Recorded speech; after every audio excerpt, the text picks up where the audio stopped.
We will move on to our next presenter. The title of the presentation is The Impact of COVID-19 on Health Policy in the United States. And the presenter is Mr. Kennedy Roberts. It is a pleasure for me to introduce Kennedy, who I've known for many years as part of the faculty at SUU, Department of Public Health and Preventive Medicine. Kennedy is from PT Martinique in Grenada, and he has been a faculty member at St. George's University since September 1998, teaching at the undergraduate, graduate, and medical school level. He was instrumental in developing the Master of Public Health program, where he has been teaching since then. And he has taught many of the classes in the program because he is very knowledgeable about public health and health policy. His current research interests include health systems management, healthcare financing and implementation of universal health coverage. He obtained his bachelor's degree in economics from the University of the West Indies and an MPH degree from Boston University. Before coming to SUU, he worked with the Grenada Public Service from 1981 to 1994, during which time he performed several functions, including being the commercial attaché in Grenada's embassy in Cuba, the health planner, and the permanent, I guess AG, I don't know what AG means, permanent secretary in the Ministry of Health, and director of Budget and Planning Division in the Ministry of Finance. Between 1994 and 1997, he worked as the health economist at the Organization of Eastern Caribbean State Secretariat, based in St. Lucia, where he pioneered the promotion of national health insurance in the Eastern Caribbean. He has been involved in several other areas of activity, including being a senator in the Upper House of Parliament in Grenada, the chairman of the National Insurance Board, a board member of the Grenada Electricity Corporation, GrenLEC, the Grenada Save the Children Development Agency, GreenSave, Grenada Planned Parenthood Association, and the Caribbean Family Planning Affiliation. He's currently a member of the National Strategic Committee for the Development of a Strategic Plan 2035. And he has a working knowledge of Spanish, and he is a level 2 Reiki practitioner. So as you can see, that Kennedy Roberts has a long and wide biography. He is very passionate in health policy, and I am very happy to introduce him to you. Thank you, Dr. Gomez, and it's a pleasure to be here today to participate in our first virtual public health conference. And the topic today that I'm going to address is one that is currently evolving: the impact of the COVID-19 pandemic on health policy in the United States. And the reality is there are several issues that I'm going to address in the presentation, looking briefly at some of the key policy issues that are in the forefront, looking briefly at the timeline for COVID, but then focusing on the issues of policies with regards to health and well-being and the policies with regards to the implication for the health systems. We're going to touch on the impact on the economy and policy issues that had to be addressed by the Center for Medicaid and Medicare Services. And in this current period, it was difficult not to include some implication for the presidential election because, as you know, politics and policy goes hand in hand. Now, when we think of the policy issues with regards to COVID, the political relationship between the US and China is well known, and the way in which the virus has been spread originated in Wuhan, China, that awareness of the virus and how it is spread has become a very highly politicized issue. As I indicated, the well-being of the population and especially the workforce has been impacted severely. And what has been recognized is that the issue of COVID is not just a health or economic issue. It impacts on all aspects of society, including housing, food security, communication, policy, diplomacy. And as a result, the issue of COVID is a very multi-sectoral one. In recent times, or at least from the beginning of the pandemic, we've heard a lot of the push for a vaccine. And as we heard the campaign and we saw what was going on in the US politics, we saw that a lot of decisions were being made, and you have to ask ourselves, what was the political implication of the decisions rather than the scientific implication?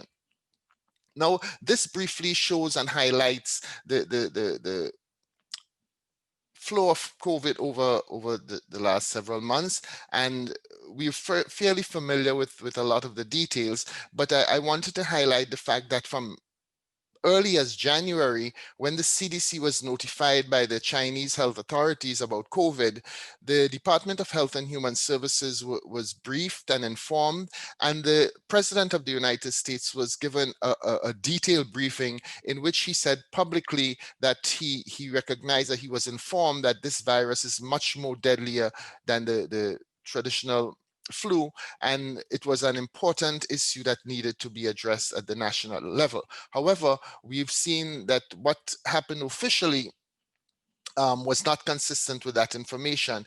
And it was after the first official death in February that the US government actually stopped the flights. It was around that same time that they stopped the incoming flights from China, as they saw other countries took measures. However, by the middle of February, the virus was officially called COVID-19, as you know about it. Yeah. But however, in March, the World Health Organization declared the COVID a pandemic, and at the US level, the federal government lifted the restrictions on testing, because initially the CDC had come up with a test which didn't work out as they had planned. And the federal government had to lift the various restrictions that were in place for the development of the testing procedures. And it was in March also that President Trump declared COVID a national emergency. Some of the main policies, not only for the US, but for the globe, that was recommended related to social distances or physical distancing, adequate washing of the hands, wearing of the mask or face covering, staying at home if you're sick. But then there were a lot of other policies that were addressed in terms of shelter at home policies, where in California, for example, the population was asked to remain at home unless they had to do something of critical importance, go to the supermarket or the hospital or so. And that policy was to try and reduce the circulation of people, and there were also restrictions on large gatherings, because again, with the way in which the virus was spreading, they recognized the large gatherings was a contributing factor. And also it led to the closure of businesses, schools, and other operations where they saw the transmission taking place. There were a lot of uncertainty, and there still is a fair amount of uncertainty with regards to the transmission. Initially, they focused on surfaces. Then they said that the distance, the droplets is not airborne. Then they said it was airborne, and they said it's not. Now they're saying again it's possibly airborne, but for a certain distance. So there's a lot of uncertainty that has led to different understanding and different implementation of the guidelines. In the US, at the federal level, there were differences in the approach to the guidelines. So while the wearing of masks was recommended as a way of reducing the spread, there were several instances where those recommendations were not used by the policymakers. We also saw that the concentration shifted from not just the urban areas, but spread into the rural areas. And there were a lot of questions with regards to the preparedness of the health system, especially with regards to PPEs. Again, there are several reports that show that the Chinese had bought a lot of the global PPEs while they were going through their problems, and then had to resell a lot of it to the West. We also recognize that there had to be policies addressing the vulnerable populations, because from early in the pandemic, and especially when it got to the US, some of the hardest hit earlier were the elderly in the nursing homes and so on. So special attention were placed with regards to the elderly, persons with underlying health conditions, diabetes, hypertension, heart diseases, obesity, and so on. Then they saw the data was showing minorities and low-income persons were affected more than those others. And there were certain policies then targeting those categories of the population. Now, the health system underwent a tremendous shock with regards to COVID, and then they had to prioritize the scene of patients. So as the virus spread from West Coast to East Coast and throughout the US, you saw the pressures on hospitals where they had to reduce other services being provided and focus on the care of the COVID patients. Access to care became a concern because with the volume of cases, there was the perception that it would create a excessive demand on the healthcare system and persons were not able to access care. So the federal government made certain determinations with regards to paying for tests and accessing care.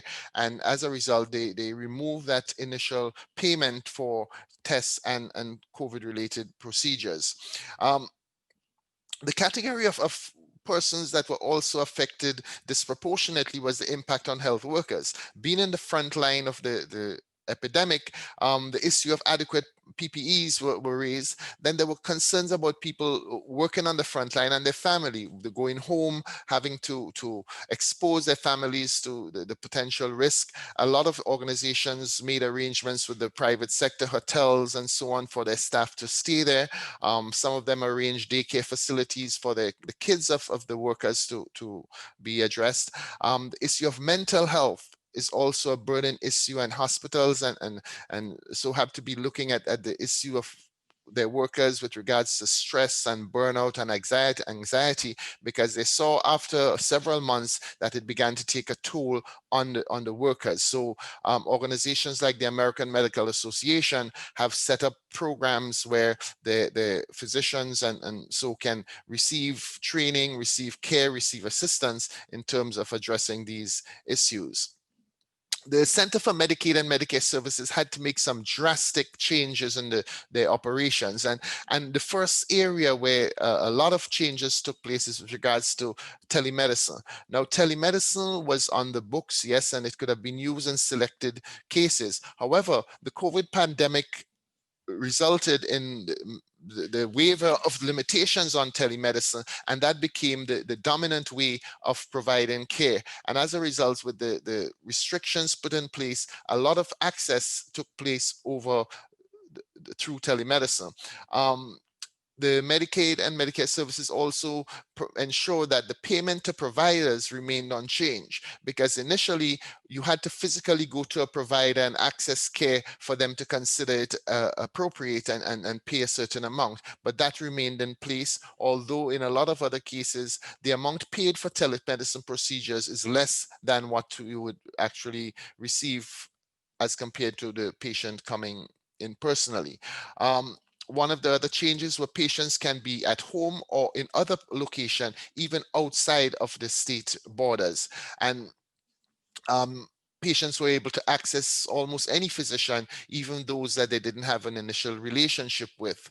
The physicians had the option of they can waive or reduce the cost sharing that usually take place. And as a result, the Center for Medicaid and Medicare Services had to make several changes in the regulations to facilitate people accessing care through telemedicine.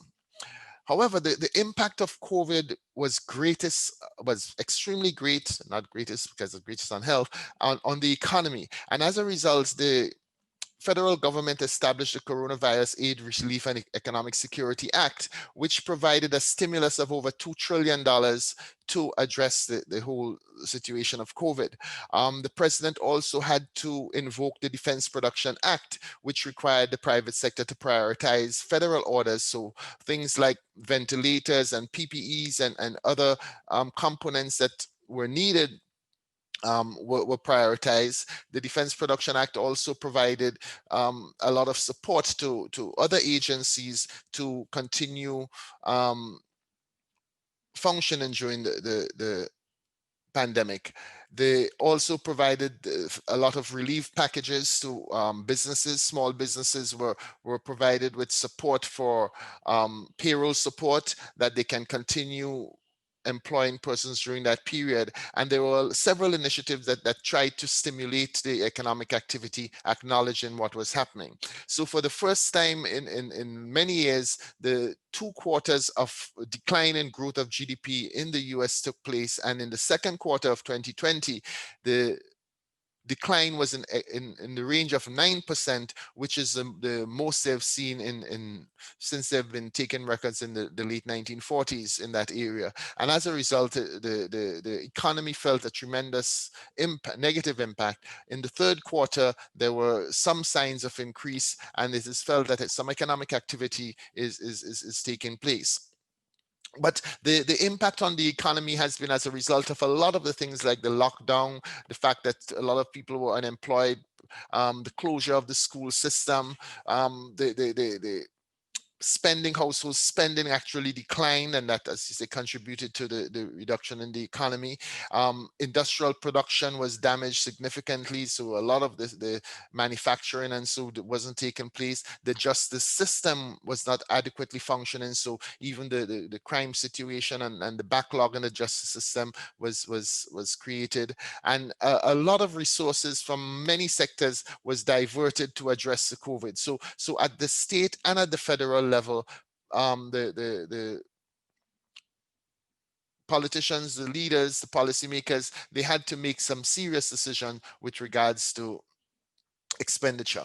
So as a result, when you look at the whole COVID experience and the presidential election, it was very evident to see the differences in which the two major presidential candidates addressed the situation. You saw President Trump having rallies that the participants were not wearing masks. There were no social distances, as compared to Vice President Biden not having these public forums. The president saw the need to reopen the economy and get things going, while the Democrats were saying we have to be concerned about the spread, we have to be concerned about the impact on the population, not just on the economy. And as a result, the supporters of the Republicans waited till election day to vote in mass, whereas a lot of the voters for the Democrats voted by mail-in ballots, and as a result, now we're seeing, as the count is taking place and it's down to the wire in several states, the mail-in ballots that are coming in are heavily favoring the Democratic Vice President Biden, and that as a result, the impact on the election. So in conclusion, we recognize the importance of leadership at both the state and federal level to address the coronavirus. We saw the impact that the Governor Cuomo had in New York and how he managed the problem, the virus in New York. Acknowledging again that this is not just a health or economic issue. A systems approach is critical in addressing it, to look at all aspects of the economy, all aspects of society, but the need to focus on the most vulnerable, those who are recognized to bearing the heaviest burden. The importance of timely, relevant, and authentic communication has been highlighted as a major concern, because at times several bits of information came out at a later date showing that action was not taken because of politics. Telemedicine has changed the way healthcare is being delivered, and many believe that there is no turning back. And this is going to be a trend for the future. And throughout this experience, what is recognized too is that there's a new cadre of physicians and leaders emerging from the experience. People are shining above and playing roles that they might not have had the opportunity to play before. And as a result, the politics and the policy is merging in the management of COVID. So thank you for the opportunity to make these remarks, and I hope it had stimulated your interest, and we can continue discussing further. Thank you. Thank you very much, Mr. Roberts, for your presentation. And I suspect that your reminder of the impact of politics on the pandemic have misaligned my chakras very much. And my first question is, as a Reiki practitioner, can you transmit energy virtually? Yes, you can transmit it over distance and time, you know, and for those of you who are not aware of Reiki, Reiki is a mode of hands-on healing that has become very popular in the West in the last couple decades. And it is in this period too where people are looking at alternative ways of dressing. Reiki helps with balancing the chakras, as you say. It balances the mind, body, and soul, and it relaxes you in a manner that is very helpful in these stressful times. Thank you very much. So we have a couple of questions, and I encourage you to get into the chat room as well to help me to respond to them. But one particular important question that arose, I would like you to address for us live here. You indicated that policy and politics go hand in hand. Many would argue that politics contaminates good public health policies.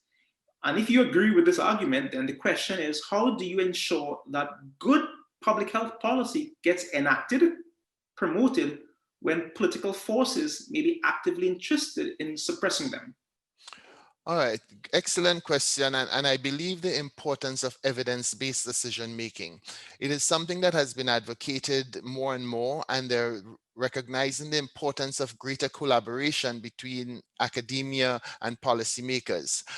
We have to acknowledge too that the public health practitioners need to get more actively involved in frontline politics, because in order to really change the system, you need to be within the system. So more and more public health practitioners are encouraged to get into the frontline politics, to be able to play that leadership role at the national level, and then facilitate that greater collaboration for using evidence and not just intuition and short-term political benefits.